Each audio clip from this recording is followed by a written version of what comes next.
the chapter basically said, live as though your father was dead, and that you live through layers of your purpose. Lend me your ears. This nation will rise up. Welcome to the Elemental Health Podcast. Welcome back to the Elemental Health Podcast. I am your host, Nick Quinton, and today we have got another exciting episode where we dive into lots of different aspects of health and fitness, and we get a kind of unique view on what it means to be busy and trying to do lots of different things at the same time, which I think is kind of a space we all find ourselves in, and sometimes we can be overwhelmed, and strategies and tools really help us in this space, and I think today is packed full of that. I want to welcome on the podcast Yusef from Propane Business. Now, Propane is Propane Fitness. Propane Business is an organisation that I've been partnering up with and getting some business support from to help me build out my coaching and kind of reach more people and help you guys, I guess. So we've known each other for a little while, and this is a really interesting character that I wanted to dive into detail on. We have a ranging conversation. We talk about lots of different things, including how to manage a business, staying fit and active, and being a junior doctor in the NHS over here in the UK. Things that are all in themselves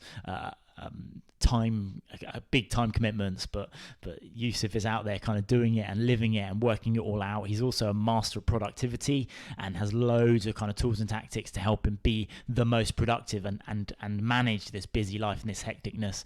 And as a busy guy who perhaps doesn't have tools and tactics, it's certainly a learning experience to chat to Yusef on those topics. We also talk about biohacking, what it means, what works, what is noise in this space, and maintaining physical robustness within that busy life, and how to manage your health when it comes to things like shift work and getting through nights and tactics on that we both utilize to help us in our kind of clinical medical practice and being put under a lot of pressure.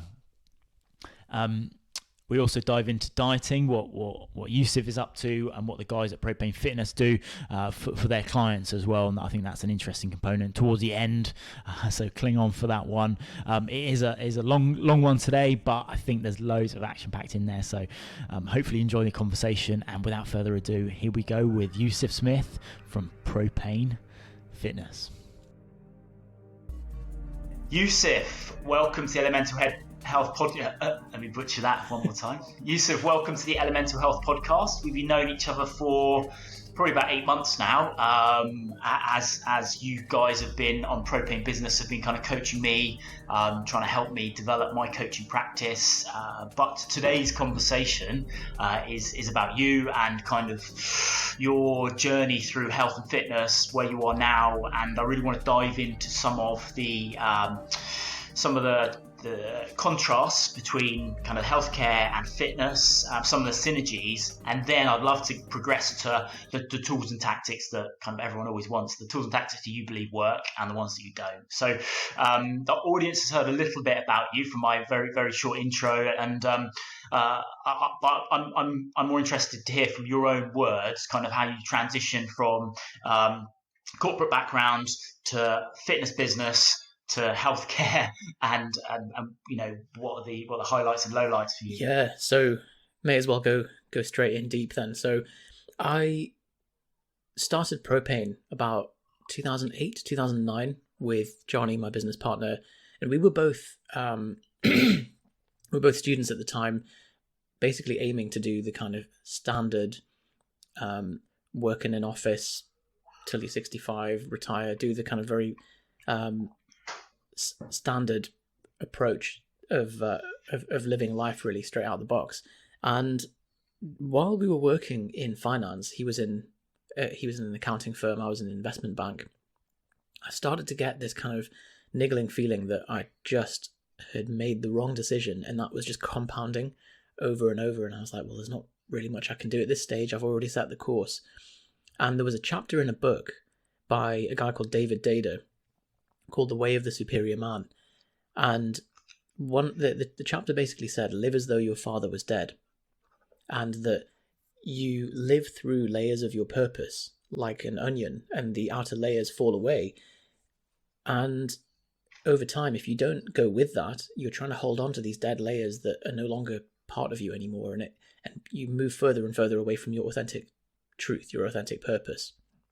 And people start to feel that, and it's just not a good way to live. And so that started a bit of a painful process in me, thinking like, you know what, I've had this niggling feeling I want to apply for medicine and be a doctor for some time now. I better just do it, because that time is going to pass anyway. And if I don't, I'm just going to be 10 years ahead, and looking at the way that my boss is over on that desk over there, I don't really want to be him. He looks like he's got a pretty miserable life. He's maybe on 10 grand a year more, and he's 50% more miserable. It's not a great trade-off. And that started the rabbit hole of kind of self-development, personal development, and you're kind of the productivity guru as well. And thinking about it as I was cycling over to jump in on this, you're probably one of the few people I know who is kind of as busy, if not busier, than I am, which is not many people at all. So that is interesting, and that on a personal level, I know exactly what you mean. I can relate to that 100%, because I had a very short career in the military, which I was there for fun, to live the adventure, that kind of like schoolboy mentality, and I very much did. But then I left and sought security, went into the corporate world, IT projects in finance, and then I had that exact same process, that kind of coming to terms with it. I actually met a paramedic, and I was like, I think I'm going to do what you do. And he says, you're talking about the road to Damascus moment. And I thought, do I know what that means? I'm not sure. But and then I sort of transitioned out of that when I did my paramedic science degree, and I've been in that practice for, it's coming up to 9 years now. So that's been 10 years since that transition for me. And nice. It's an interesting. I'm keen to talk to you in kind of maybe 3, 4, 5 years and see how you. Yeah, for sure. And it's awesome to see that in you, and you're clearly a living example of someone who is living in alignment with their mission. And I think to move career, especially from something like the military, where it's like super predictable and super like laid out for you, it certainly takes a lot of courage to make that jump, because you're kind of stepping into the unknown. And I'm sure, as you've probably seen, a lot of ex-military people have inherited this kind of mentality where when the constraints are lifted on their life, they're like, oh God, like what do I do? And that's why we're probably seeing large amounts of homelessness and quite bad outcomes after someone's been institutionalized in the military for so long. Yeah, absolutely, and that's at the forefront of my mind in lots of the bits and pieces I do. I do some charity work for, this podcast isn't about me, it's about you, but I do some charity work for blind veterans, and the guys there, some of the younger guys, have been severely damaged from that transition more than anything else. And through the network, that you're always hearing of things, and the story of people struggling coming out of the military is very true and very real, certainly in my experience. So you had the corporate world, you thought, what was that mindset? Okay, there's more out in the space, and then you created this business. Yeah, so that was kind of something that was always going along, and it wasn't really seen as a business for us. It was just like, let's set up a blog and just put our thoughts down on paper, because we like lifting weights and being muscly and stuff. So let's just, and that's how it kind of started. But we just started to get organic inquiries from people saying, hey, do you do coaching? And Johnny and I were like, do we do coaching? Like, yeah, okay, like let's it's £7.99, and that was our first coaching program. And it just involved like opening up a Microsoft Word document and just typing in from scratch like everything that we knew about training and sending it to this guy. And over time we started to realize, actually, this is maybe something that we can systematize, turn into a full coaching business, a full process, rather than just two guys sending people meal plans. And that's really how we met, because you kind of invested in yourself and said, right, I want these kind of systems for my own business and be able to serve more people. Yeah, cool. And then and then how so straight in, you said straight in the deep end. For me, this is the big question now is, you're an F2, you've gone through the medical educational system, you've had a previous life to that. I've not mentored, but I've had lots of junior doctors come out on the road with me when I was up in London. But so some quite interesting stories there. But you've had an experience, you've had a life. You haven't gone straight through the school system, straight. You're not through the factory into being a doctor. So what I really want to know how you feel about that educational program, and then how you feel about actually working in the healthcare system now, understanding what you do about health and fitness, and how does the two gel together. Are there any kind of conflicts and friction points? Yeah, this is a really good question, and I'm sure you won't mind me getting a bit esoteric with this, but looking back, I'm actually quite glad that I did medicine as a postgrad. And I'm sure you probably feel the same way about being a paramedic, because I think there's a lot of experiences that you can bring into that, which if you just gone straight in from school, you're probably not making your own decisions. And this is where the chapter of live as though your father is dead came from. It's not about your physical father, but it's like inheriting all of the cultural values and societal beliefs and expectations, and living a vicarious life that someone else wanted you to live rather than what you want to do. And so at the age of 16, for someone to want to be a doctor, really, at least in my 16-year-old brain, all I would have, I would only be able to think as abstractly as, I'm a nice person and I like science. And that would be it. And the reality of the job is so different from that I think it's not fair to make a 16-year-old kid make that kind of decision in their life. The other part of that is that because you're still developing, both kind of neuroanatomically and also just in terms of your character and all these things, that to put someone through the medical education system, which is 5 years of absolutely having your ass out, it is such a you're just being squeezed through this system, and it's really quite brutal, is that it does things to your mind-body complex. It makes you build a sense of character armor, which kind of Wilhelm Reich describes as a musculo-emotional defense. And you will have definitely seen this when you're on the road with some doctors, is that they all have they're almost a little bit like scared deer sometimes, the more junior doctors, because of what they've kind of had to been pushed through, and the level of risk that's suddenly dropped on them in a job that's very straight out of uni, basically, into something that's like that, and that's very hard to undo. And I think it's much easier to be able to contend with that when your character is already formed in some ways. Yeah, I know that firsthand, exactly right, going through the paramedic program with lots of people that are much younger than me. And I feel you can't, as much as you might want to kind of coach someone into believing in themselves and all those things that we talk about, you can't fast forward and get the perspective that life gives you after you've been through different things happening to you. I also feel like, from what I've seen, whether it be a paramedic, nurse, doctor, I don't differentiate. I try not to, unless I'm in a really bad mood. But I think you can't.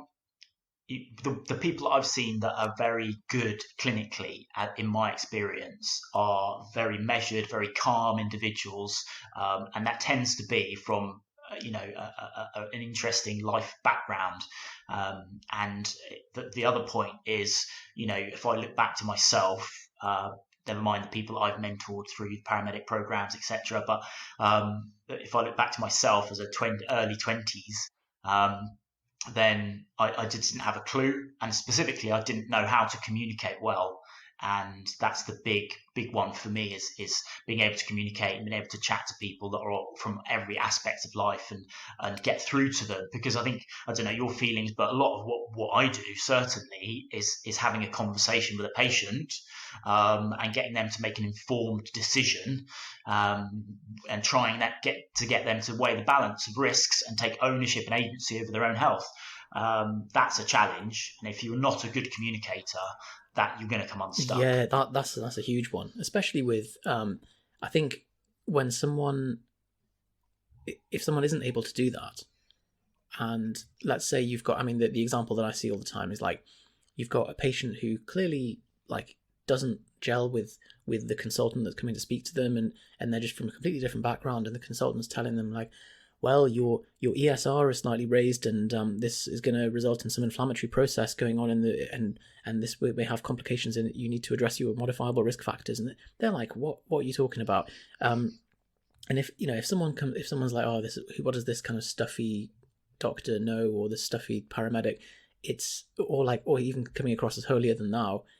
It's not a message that's going to resonate. And I think that's probably where the overlap of coaching comes in, for sure. I've certainly noticed myself when I was working in acute medicine, for example. I had a patient who had he was a bodybuilder, absolutely massive, like 120 kilos or something, quite lean, and the previous person who clerked him, or who spoke to him, he wrote that he denied any kind of steroid use. And then when I spoke to him, I was like, oh, so what were you doing at the time when this headache came on? And he was like, oh, I was bench pressing. And I kind of like had a bit of banter with him. I was like, oh, what were you doing? He's like, oh, 180 for 6. And I was like, okay, that's a pretty serious bench. Have you used anything in the bit, like what kind of supplements are you on? And, just a bit more. And then he opened up and said, well, I take these peptides and I have this, and then I do. And I guess part of that is just like, okay, the guy who's talking to me gets it, and so I can talk about this stuff, and he's not going to judge me for it. So I wonder whether that's a big part of it as well. Yeah, and I see this. I've seen this at consultant level as well. The ability to listen to what the patient's saying.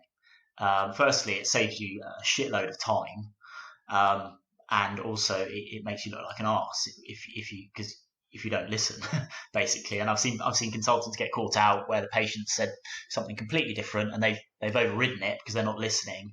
And then 5 minutes later, they're like, "Oh, I just need to ask you about that." And that look on my face is like, probably priceless in the ER. I was like, so they said that, I put it on paperwork. Can you look any more stupid? Yeah. Yeah, but no, it's interesting. And any more reflections on kind of the challenges that junior doctors have, coming into, especially now, coming into this crazy world, and the restrictions, because I certainly feel like we're in a quite restrictive healthcare system. What we can say, can't say, what we can do, can't do. How do you feel about that? Yeah, and I think any comments I have about policy, I suppose I've got to tread carefully with what I'm saying. But yeah, it's got to be hard for especially the new F1s coming into this. Certainly in my area, the F1s didn't have to do their final exams. They were just basically halfway through the final year, they were like, oh guys, we need you, so you're doctors now, and they didn't have to do the exams. And I think for me, that would be worse, because they didn't end up being needed anyway, because like the capacity was able to handle it in our hospitals. But suddenly you've got all these new med students who haven't started any of the prep for their finals exams because they were expecting it to be in 6 months' time, and now they don't have to do them. I would have a massive sense of imposter syndrome if that was me, because I'd be like, well, there's no way I'm just going to sit and learn this stuff for fun, and now I'll always be the year of doctors who never did their final exams. And so I don't think that was a very good decision of them to make, but I realized why they had to make it, because they were anticipating this catastrophic change in caseload, but it didn't end up happening. I don't know if that's what you were going for, Nick, but Yeah, I mean, but I guess clinically we both have to kind of walk the line and kind of play the game a little bit as I see it. I guess I'm a bit further down the road, and I'm part time now, clinical practice, so I've kind of got a buffer between me and what goes on. So I've got, and I've talked about them on this podcast before, the challenges of the healthcare system or the sick care system that is not necessarily promoting what I'd consider good health. That's one of the missions of having these conversations and putting my voice kind of out in the public sphere. But I'm not going to probe you on that. So when you see a cohort of sick people, and obviously you've got a background in health and fitness, what do you see as the big mistakes people make? It's something that I thought a lot about. Sorry to interrupt you, but it's something that I thought a lot about before launching this project, the Elemental Health podcast, and also doing more in the coaching space as well. It's something nice, which it's absolutely needed, especially for people like you who are bridging the gap and have been in both fields and actually understand what both of these different fields and different patient populations are facing in terms of challenges.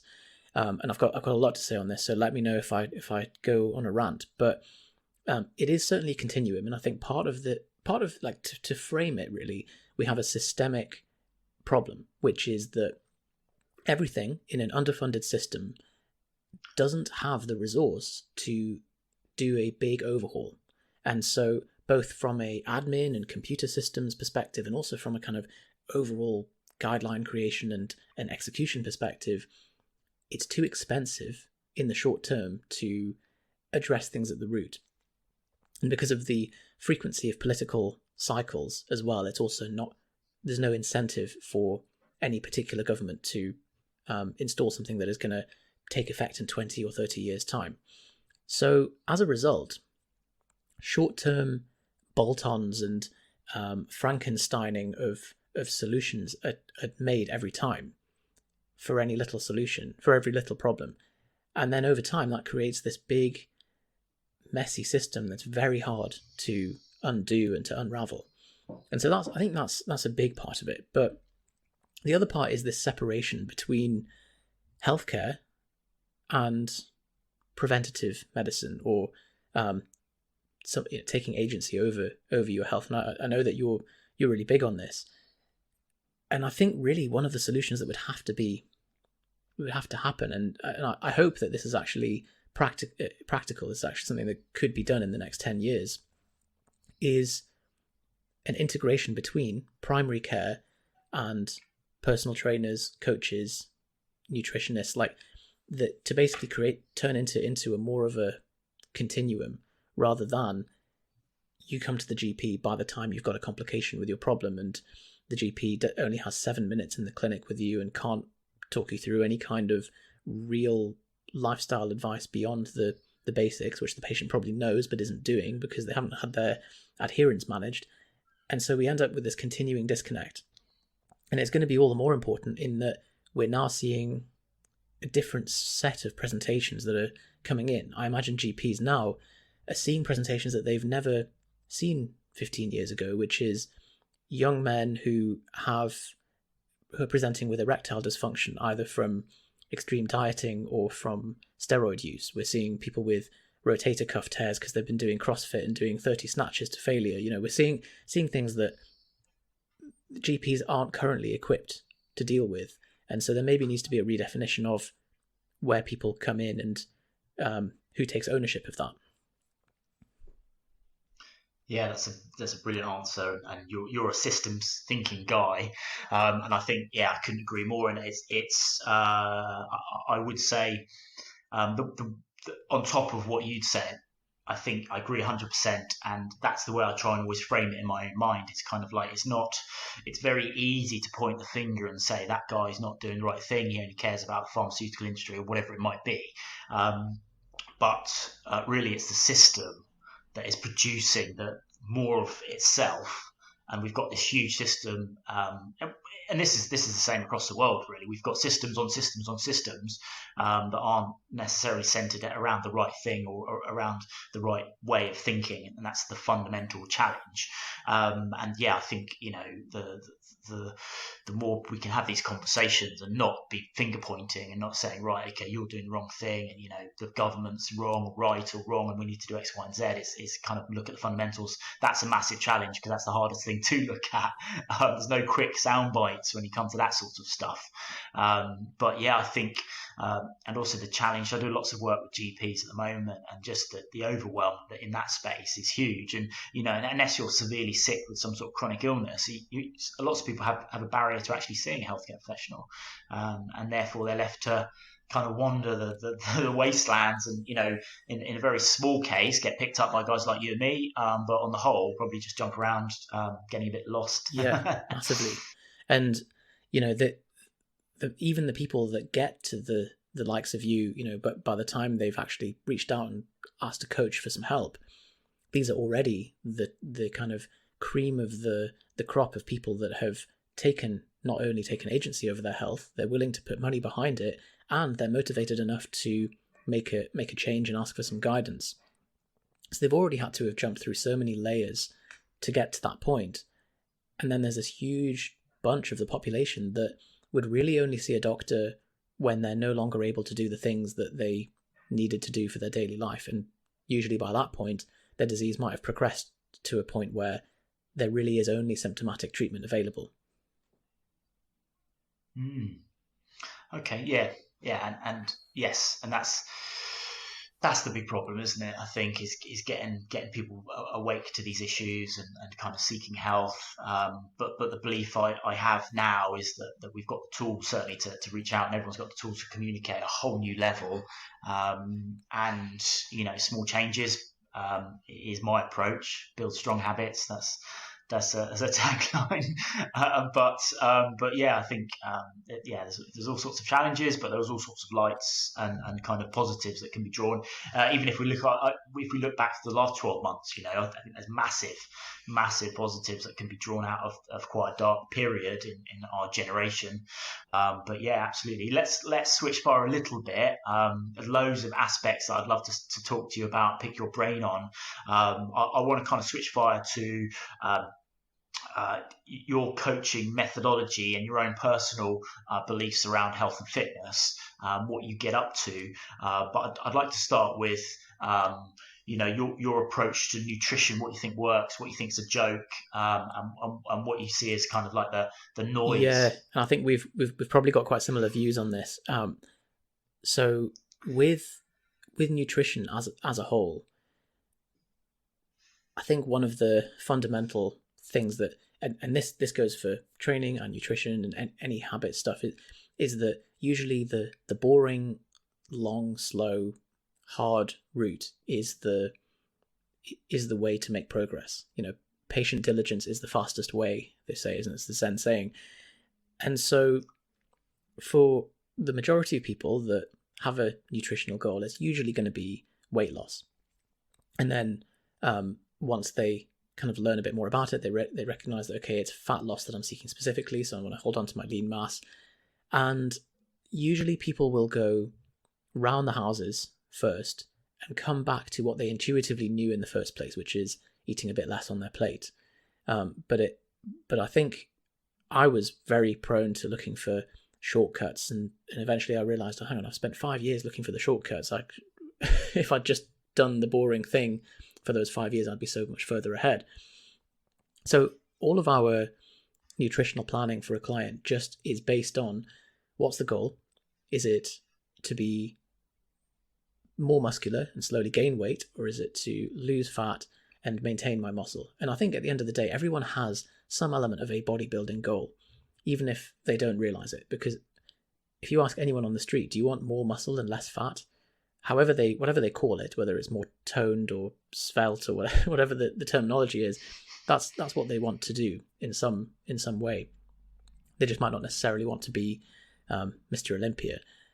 So everything's just focused around that, around maintaining lean mass, getting lean first and then progressively adding calories so that they can maintain that leanness and gain muscle over time. Cool. Yeah, I think. I think there's. Yeah, and we've both been down this rabbit hole of kind of like both from I think both from a personal perspective and also from a professional perspective in terms of right, how do I market myself and get my words out there, and then you think, well, hang on, I need to be saying something that's going to draw people in, that's going to get them instant results. How can I do that? And then it's just so much jumping around. In every sphere really, and you're right, and that reminds me of, massively off topic, but you did a podcast with Ali, can't remember his surname, junior Ali doctor Abdal, at Cambridge. Yeah, and he recently put out YouTube. I mean, he's a big YouTuber. Put out YouTube about his last 12 months in revenue, and I was blown away by 3 years of consistency, what that has delivered for that guy in terms of business and scale, and I was just like, yeah, that's it really. There isn't, if there is a secret sauce, that's it. Do something every week for 3 years and you will He's see absolutely results. smashed it, isn't he? Yeah, and the curve, I mean, I guess this applies more with kind of online business where there's no kind of limiting factor, is that the curve was like nothing for ages and then suddenly it all took off. Whereas I suppose the shape of the curve is probably a bit different with dieting and training, but there's certainly increasing returns in some aspects of it.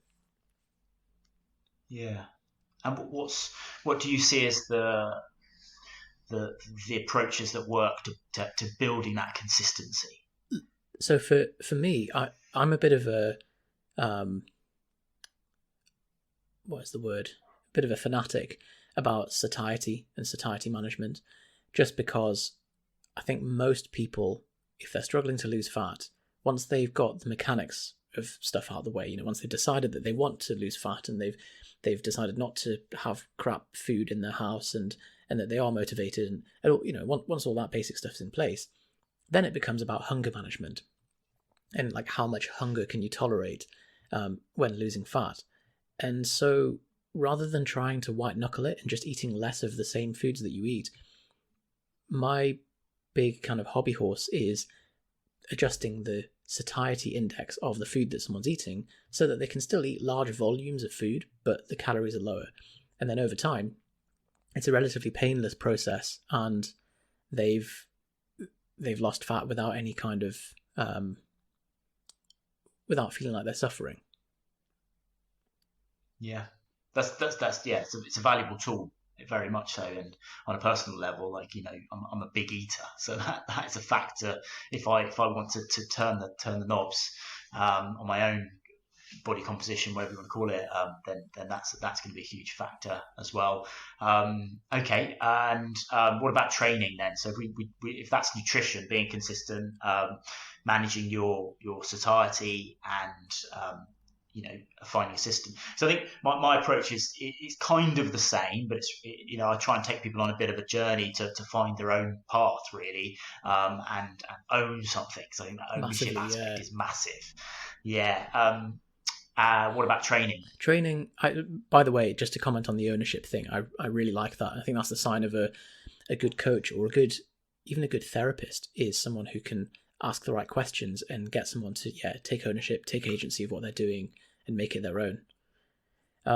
So training wise, this depends on how seriously someone wants to take the muscle gain thing, because if you've got a 20-year-old male who's like keen to get after it, and then fine, you get them in the gym 4 or 5 times a week and hit them with quite a serious program. Whereas for most people, they will get significant gains even from training twice a week.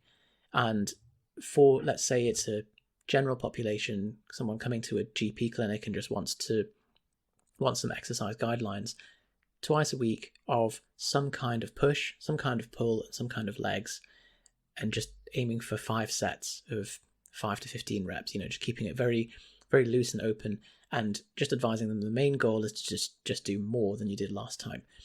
And really the rest of that just comes down to what's an exercise that you like and that you will stick to, and what can you progress without the movement starting to degrade. So we've all seen someone in the gym doing like bent over rows and they end up just humping the bar, and it's like it's no longer a bent over row. Like, how do you know from one week to the next whether you, like, if you just humped a bit harder, then you get more weight up, but that's not progress. So some way to keep things consistent and just aiming for slowly more volume over time. Obviously that's going to plateau at some point, but that's when the value of coaching comes in, and that's when you have to individualize a program and adjust things to keep the progress going. Do you have a I'm guessing you haven't done loads of face-to-face stuff, but do you have a view on when people say, "Well, I much rather have an in-person trainer versus a remote coach"? What's your view on that, and what do you say to people? I think they fulfill different demands. There are some people that would want a personal trainer but wouldn't want a coach, and vice versa. I think in terms of bang for buck, you're probably best off hiring a hybrid one. If you're wanting someone in person, it's probably a good idea to either have your personal trainer to also be your coach, or at least that they communicate with each other. You don't want like the trainer making you do one thing and then the coach being like, hang on, what's going on here? And to define the difference as well, a coach is a strategist. So that's someone who oversees your entire program. You go away and do the thing, and then they come back to you and you go back to them and you say, okay, so here's what's happened this week, here's how I've progressed. And the coach says, okay, based on this, let's change this, and keeps you accountable. Whereas a trainer is an in-person to walk you through a session one by one. Now, usually the difference between the kind of person who hires a trainer and a coach, not always, because you will have obviously elite athletes that work in person with a coach too, but in general it's to do with agency and passion for training. If you have a client or a patient who really loves training and really has high agency over it and wants to make it their own, they probably don't need a trainer to walk them through a session, but they might want someone to report into to keep them objective. Whereas the value of a personal trainer is probably someone to build up your confidence, to get you in the gym, making sure that you're lifting with correct form, that you're enjoying the process, and then setting you on your way. And I think any trainer or coach, the real goal should be for them to make you graduate from needing them. And that's the sign of a good one, because then you've made someone better and you've been able to kind of send them on their way. Cool. Yeah, no, I agree, absolutely.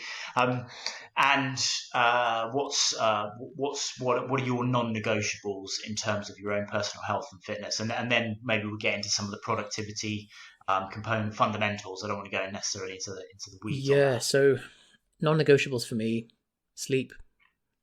I just think we can't get around it. There's a lot of kind of biohacking type people, and I'd love to chat about biohacking in a second as well if you're up for that, but that think that you can jimmy sleep in some way, like with polyphasic and all these kind of things. And I just think like you can function like that, but it's not really how we're designed.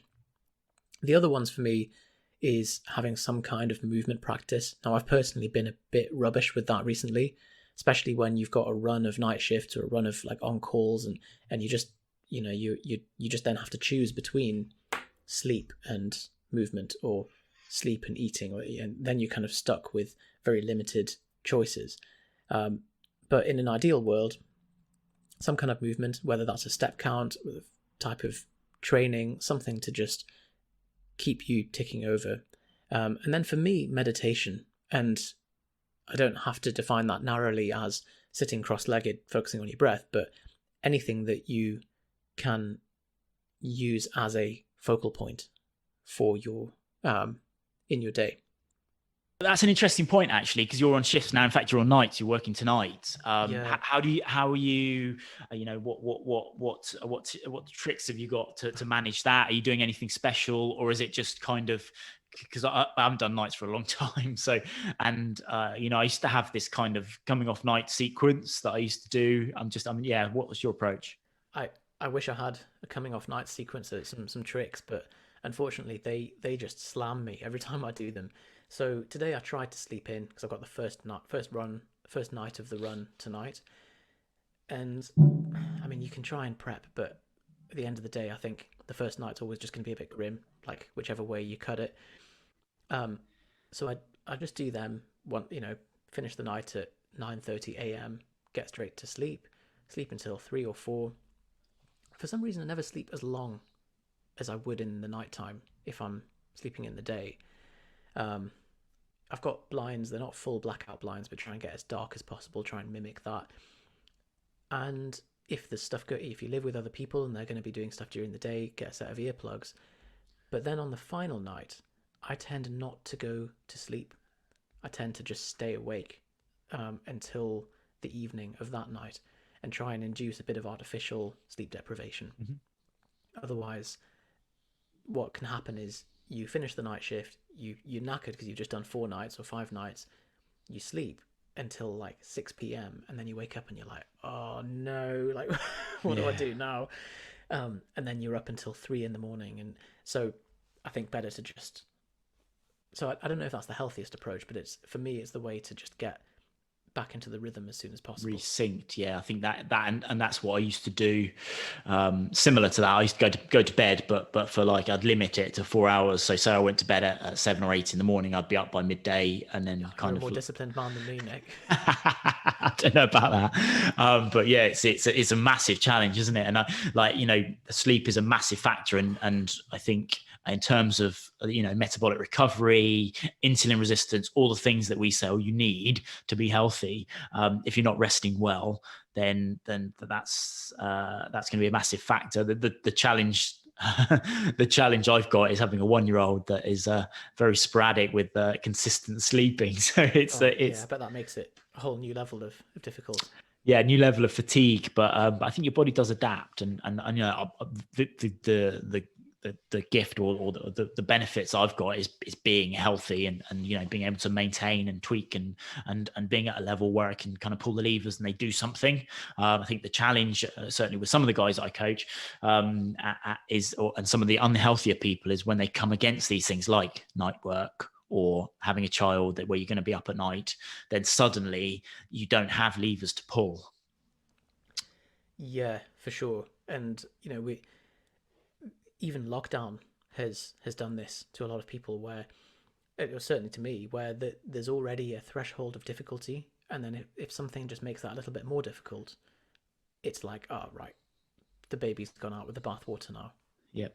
Yeah. And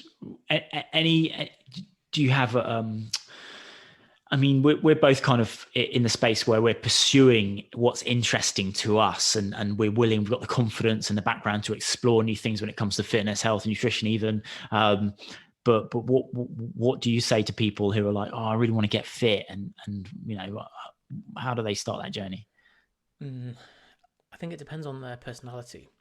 So you get the occasional person that is just an absolute drill bit, and you'll have met people who just like, they're like, right, tell me what to do, and you're like, they're asking for like the most optimal thing, and you're like, well, you could do this, and that's gonna, and they're like, all right, and they just go off and do it, and then 12 weeks later they've come back, and they're quite rare people that will just do what is required, and they're just cleaners. They're the kind of Kobe Bryant type person that will just execute.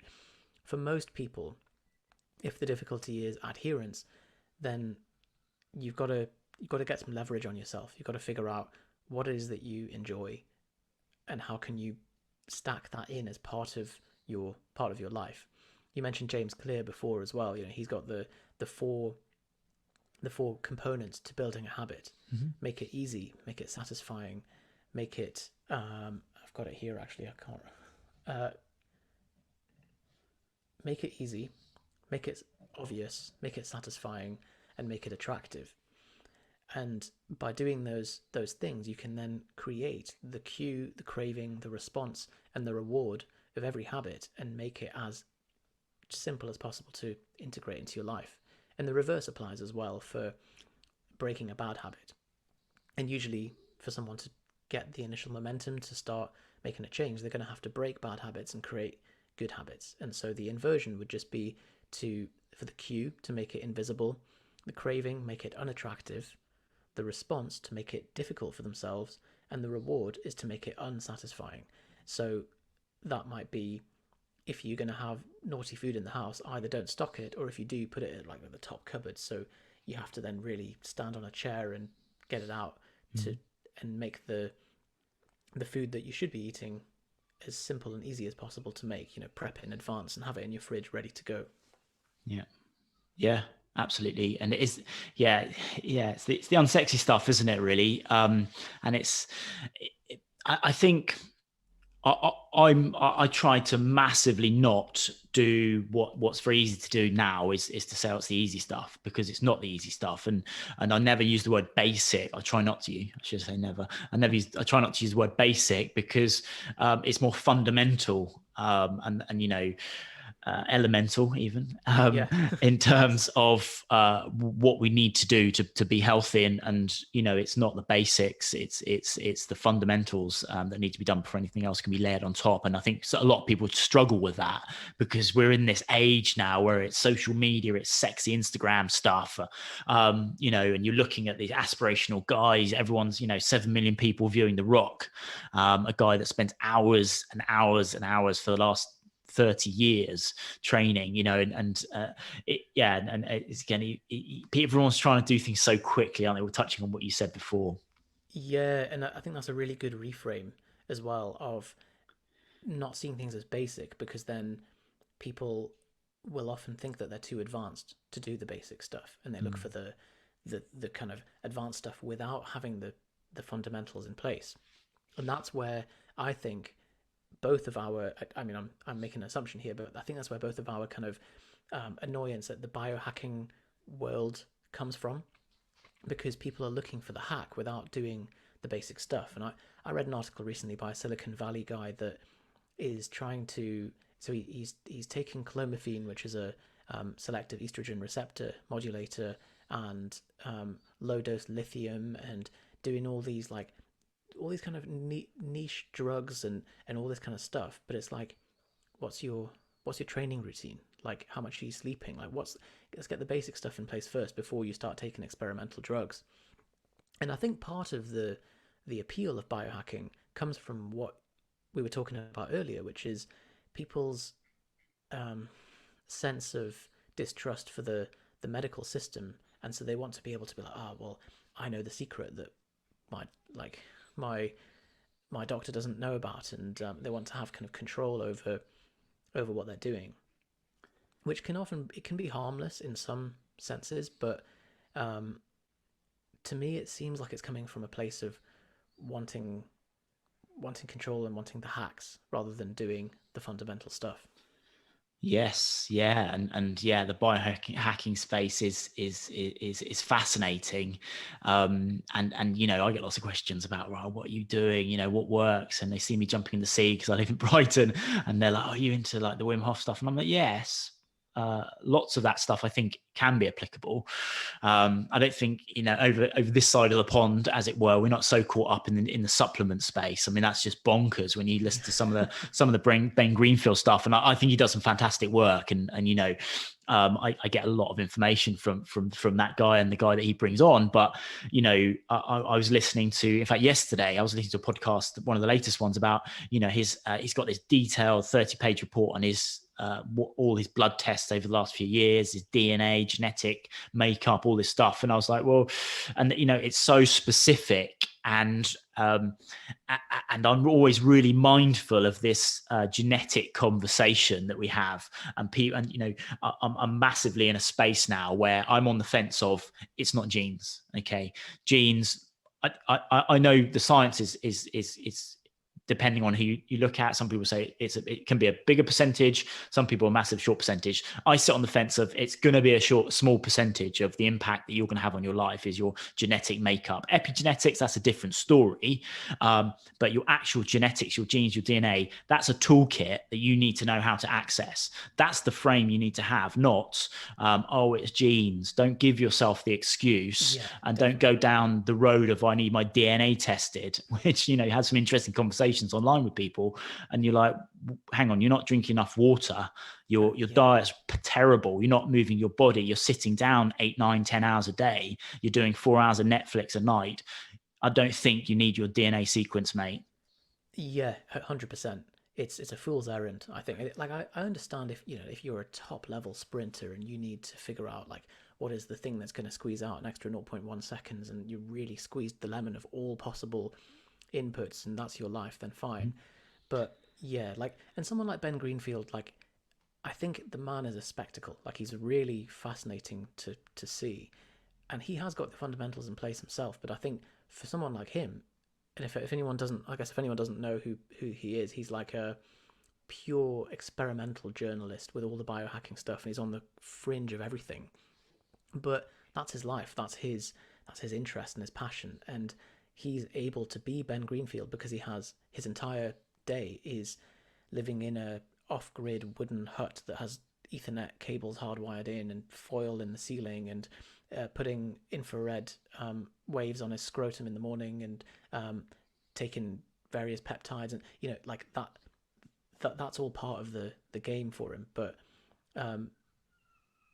I suppose the key is that a lot of people are living normal lives and need to figure out what is the highest yield stuff I can do while still living my normal life, because I don't have 4 hours a day to put infrared on my scrotum.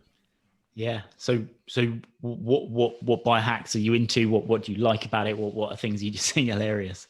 Yeah, so I've actually got this infrared light that no, so that you mentioned getting in the sea, for example. I do actually really like the idea of temperature change to shift your state. There are many mechanisms involved in both heat and cold exposure that are beneficial for glucose metabolism, longevity, muscle retention, mood, cardiovascular health. Like there's so much that you can get from doing that, and we have to shower anyway. So it's not really a massive undertaking to do that. I don't have the space or the cash to have a sauna in my home, so I've got an infrared sauna bag which I was sent to review, and that's great because you can lie down in it, meditate, which you're doing anyway, and it just gives you the benefit of that without having to kind of have a full setup for it. Otherwise, in terms of biohacks, I don't know whether you'd count meditation as one, but that's, I mean, for me, that's kind of a more fundamental practice than a hack per se. What about tools? I know you've got some wearables, Oura rings and bits and pieces. What do you think's worth looking at? Yeah, so I borrowed an Oura ring from a friend, which is a wearable tracker device that you can wear on your finger, and it tracks heart rate, temperature, sleep quality, and sleep cycles. Surprisingly accurate for something of that size. I did like it, and I did think that the data it was producing was quite accurate. Even on a night shift when I got like 7 minutes of sleep at a time, and it detected when I dropped into sleep and when I wasn't. So it was pretty good on that.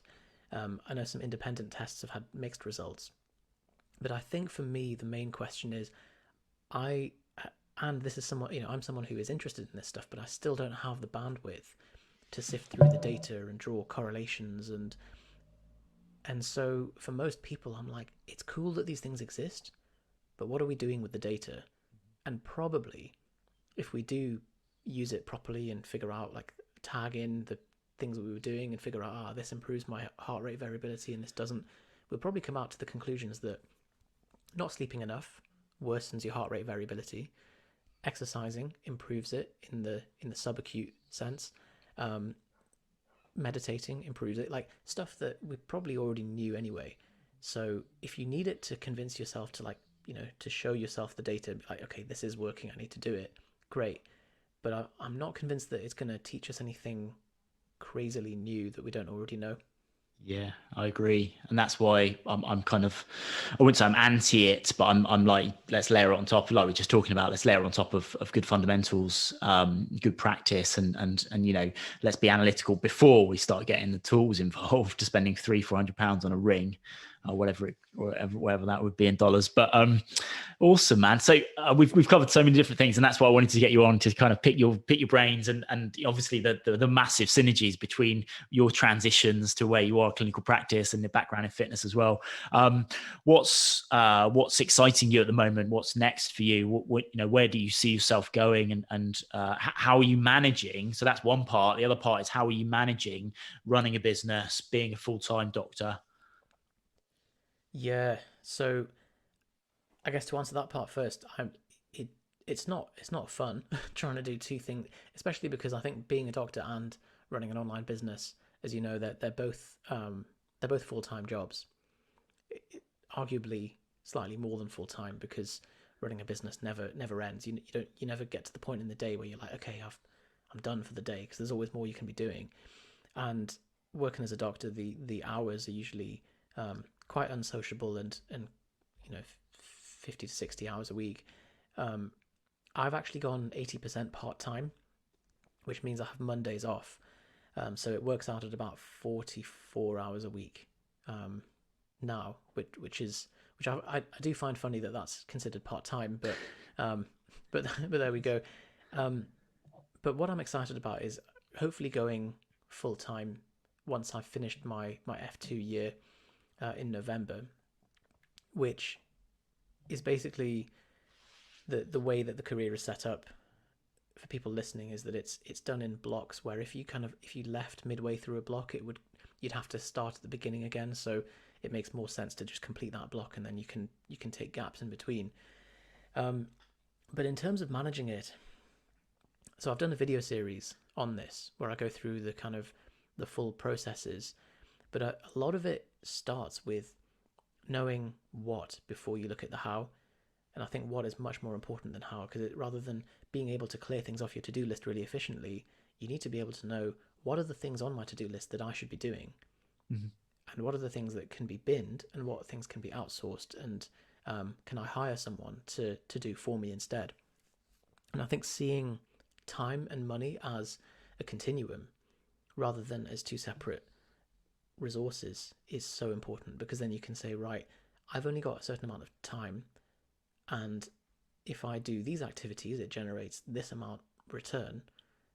And so anything that costs me less than that, or that I want to be spending my time doing, how can I pay someone and make the difference myself? So a cleaner or food prep or anything like that, if you're very time poor, is important to get them off your plate. Beyond that, it's about setting up your work environment so that there's as few distractions as possible.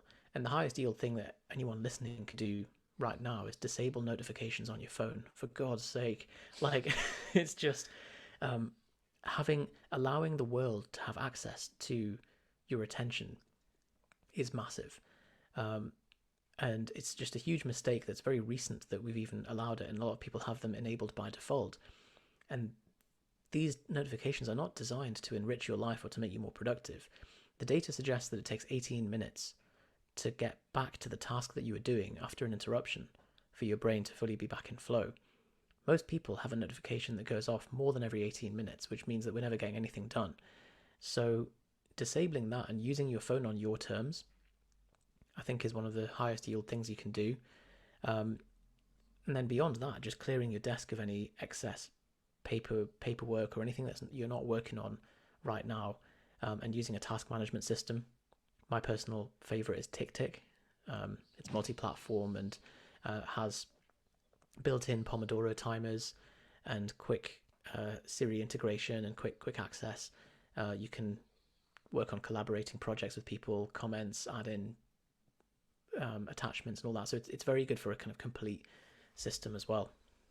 Cool. So to the first part of the question, then, what's exciting you now? What where are you going? What you can do with the business? What you can do with clinical practice? What's on the horizon for Yusef?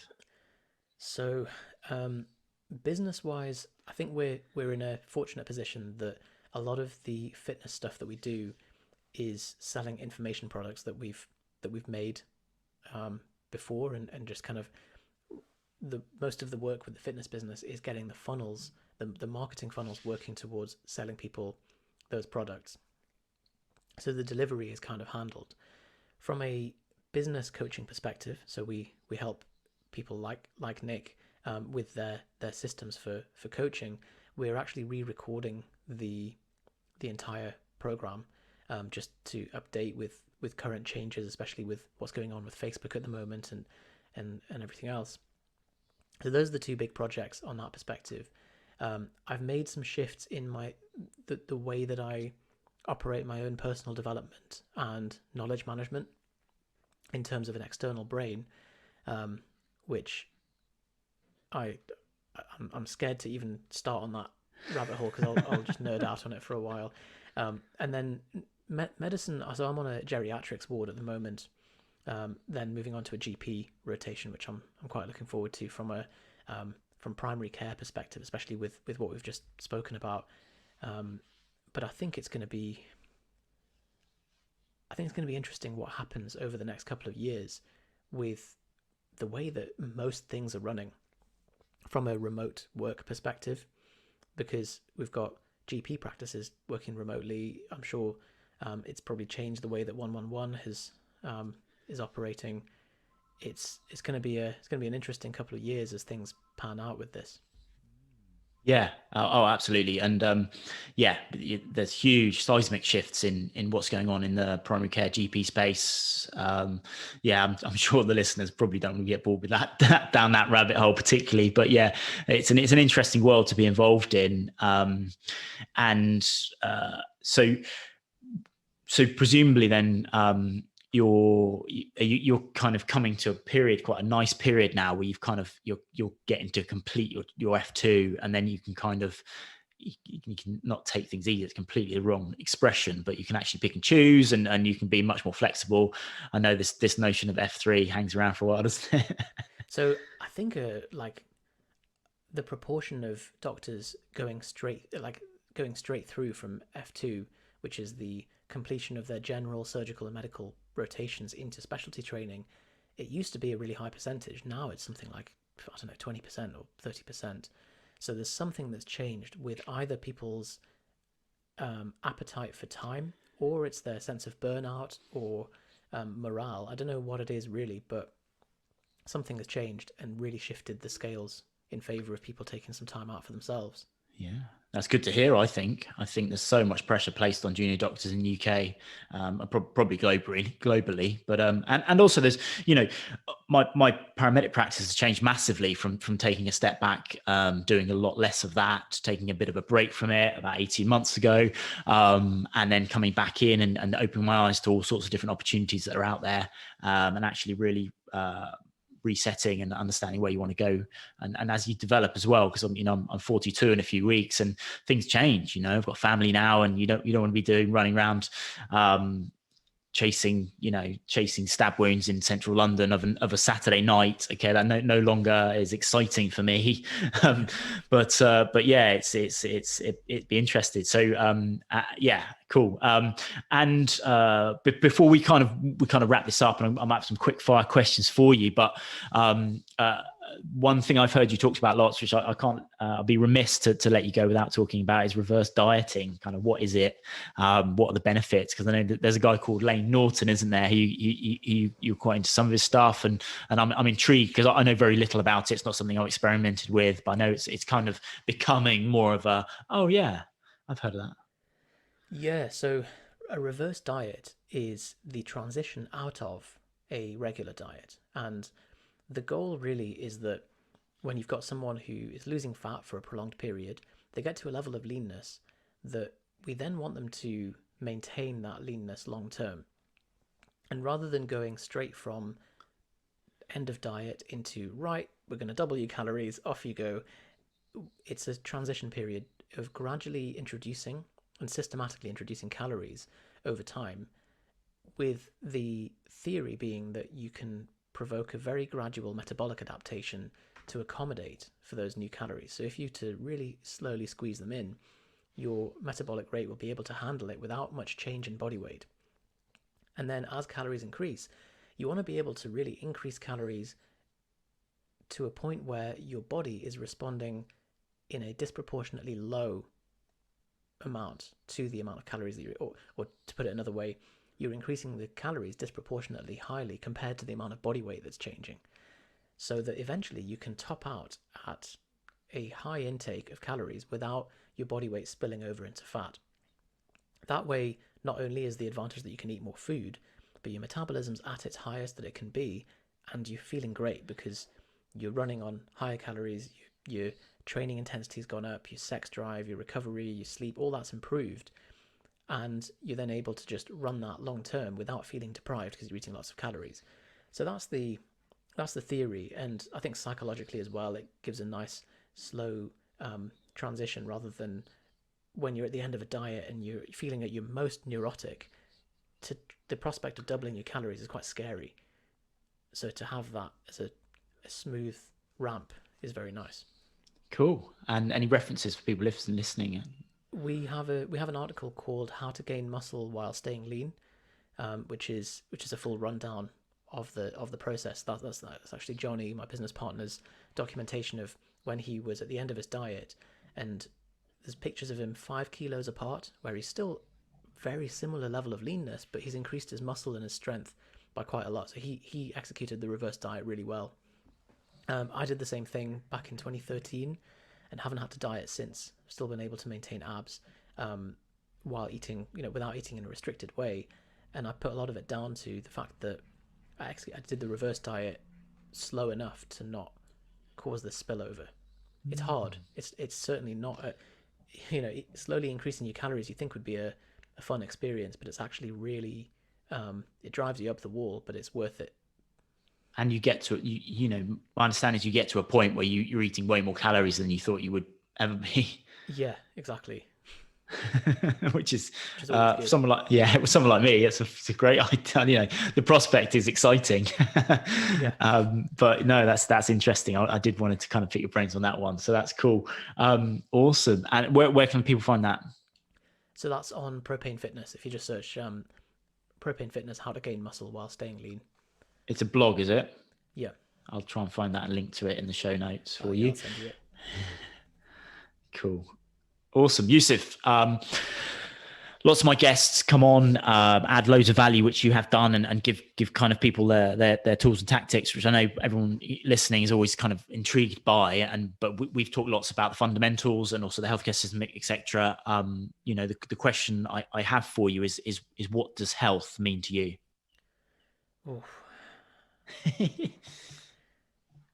So all the flashbacks of med school are coming in with like there's like 4 official definitions, isn't there? There's like absence of disease and what, but I would probably go simpler than that and just say feeling good in your body.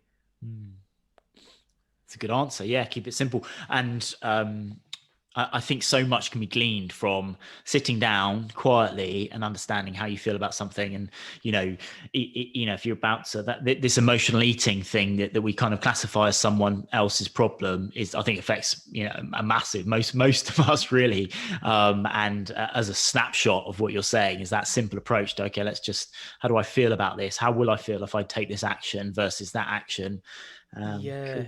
And I think the sense of feeling is a one that's been quite untapped, or we've kind of covered over it over the years as we've become more brain oriented in our kind of modern lives. But it's the sense of feeling is processing thousands of bits of data and giving us a single indicator, and so it's a really powerful way to synthesize so much of what's going on.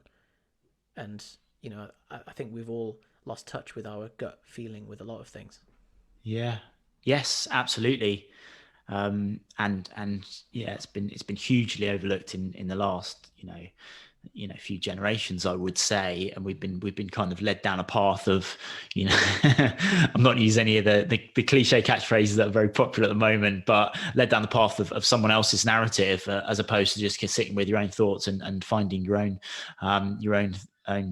things, your own ways to not feel, but your own ways to act based on your feelings and the science behind it. I remember you're quite into the Twitter these days, and you put something about what's the most overlooked health hack or something like that. I can't remember exactly what it was. And I commented about or things that people need to basic understandings. And I put something about a basic neuroscience as making the connection between, I'm feeling something. Actually, there is a scientific reason why that is the case, and you should probably follow that to a certain extent and start to understand what's going on in terms of your activity within your brain. Yeah, but it's uncomfortable for people to do, and I think that's why it's not a very popular, not a very sexy thing for people to pursue, is it? No, but there's an innate truth to it, and I always reflect back to a guy I've had on twice, Jeff Shub, and he's very much of that kind of like, sitting with your feelings and understanding what your own truths are, and working from that space and creating space to make those decisions. It sounds a bit woo woo when we first comment on it, but there is an underpinning to that I think, we see that. And I actually see it in clinical practice as well. We're seeing this explosion in mental health, which I've commented on a few times over the last 12 months. And I'm having those in-depth conversations. You get the feeling people know the direction they want to go in. They're just hemmed in because of the psychological impact of the right now, what's happened in the past, the trauma, whatever it might be. But there is an innate understanding, and I've seen that at end of life. I've seen that in all aspects, not always, but you do. There is a theme, a thread there. Yeah, absolutely. Cool, man. Yusef, any final words before we wrap this up? No, it's been a pleasure. I love the sprawling direction we've taken things, but hopefully there's some good stuff in there for everyone. Yeah, I think we're going to have to break this up into a two-parter. It might fit well with with a tech issue that we stumbled across, but I really appreciate that, and thank you very much. Thank you very much for jumping on. Thank you, Nick. You're doing amazing work. Cheers. There we go. Yusef, what an amazing bloke, doing amazing things and really kind of getting the most out of life. I'm impressed with how he has a process and he is disciplined around mapping his life out, all aspects of his life, and putting things in place to ensure we don't feel that overwhelmed. We're able to manage the hecticness and the things like shift work have an impact, and just being accepting of that, and also his kind of like his journey to this as well, I think is akin to lots of people's, including myself, and trying to do what I think we all want to do, which is find a path to what fulfills us and what makes us happy, as opposed to just grinding it out without that vision. I think that's an important aspect to kind of finish on, really. And yeah, I just want to thank you for listening in, tuning in. If you want to find Yusef, the easiest place is Instagram or Twitter. It's at Propane Fitness. And Twitter is kind of home of where Yusef is doing lots of his bits and pieces, and home of witty banter for that guy for sure. So check him out on Twitter. If you want to engage with me on the socials, I am at Elemental Nick. Start that again. I am at Elemental_Nick. You'll be able to find me there, and also elementalhealth.co. That's elementalhealth.co for information on what I'm up to, the latest YouTube bits and pieces that I'm putting together, and all the other bits can be found there, and that's a good source to kind of engage with me and check out what I'm up to from a coaching perspective and all the other bits and pieces. Guys, thank you very much. Please like, comment, and give us some feedback and a review if you have a minute or two and have enjoyed the output that we've got here for you. Okay, take care.